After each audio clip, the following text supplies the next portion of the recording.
spars. Hush! Father's upstairs awake and he don't know I'm doing his work.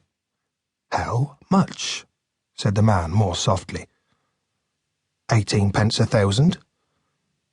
Her visitor paused to fix the probable sum necessary to outweigh her present resources and her woman's love of comeliness. Here's a sovereign. As much as you'd earn in a week and a half, and it's yours for just letting me snip off what you got too much of. I won't sell.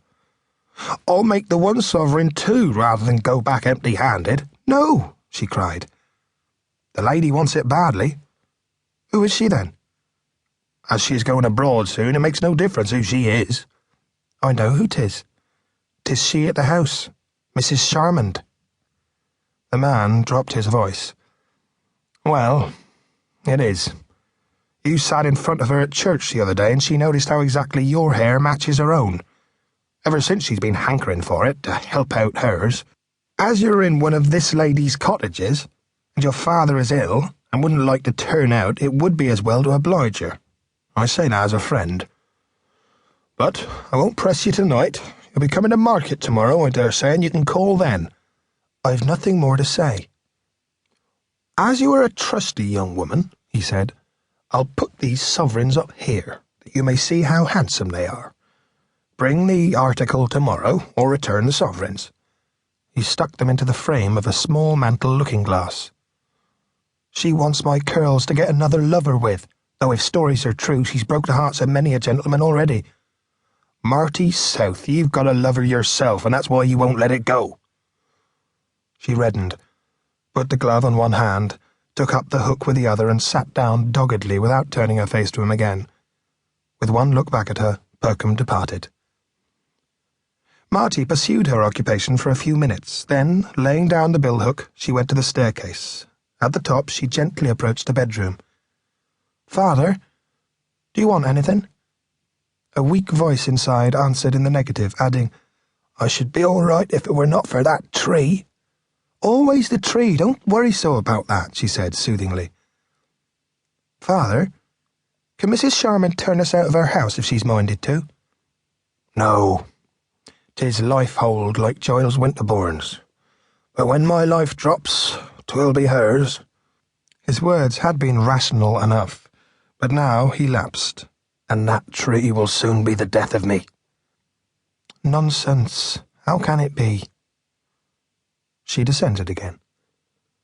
Thank heaven, then, she said to herself. What belongs to me, I keep. 11, 12, 1 o'clock struck. The heap of spars grew higher.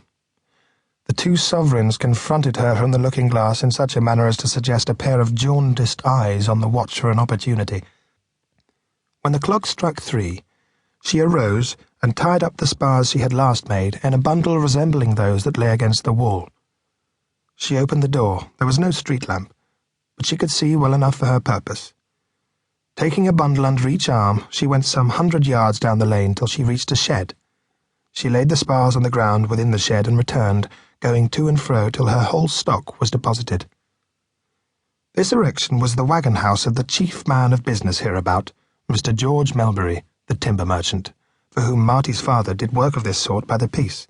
It formed one of the many outhouses which surrounded his dwelling. She was pausing for a moment with that sense of accomplishment that follows work done, when she heard a woman's voice say anxiously, George, do come indoors. Marty saw an elderly woman sheltering a candle. Its rays fell upon a thin, slightly stooping figure. Marty recognized her employer, Melbury, and his wife. She was the second Mrs. Melbury, the first having died shortly after the birth of Grace, the timber merchant's only child. "'Tis no use to stay in bed," he said. "I can't sleep. I keep thinking of things." "Not about Grace?" "Yes." "Why worry about her?" "First, she doesn't answer my letter." "She must be ill." "No. Things only appear gloomy in the night time. Second, I have not invested any money to put her out of reach of poverty if my affairs fail." "They are safe. Besides, she's sure to marry well." "You're wrong. According to my plan, she won't marry well." "Why?"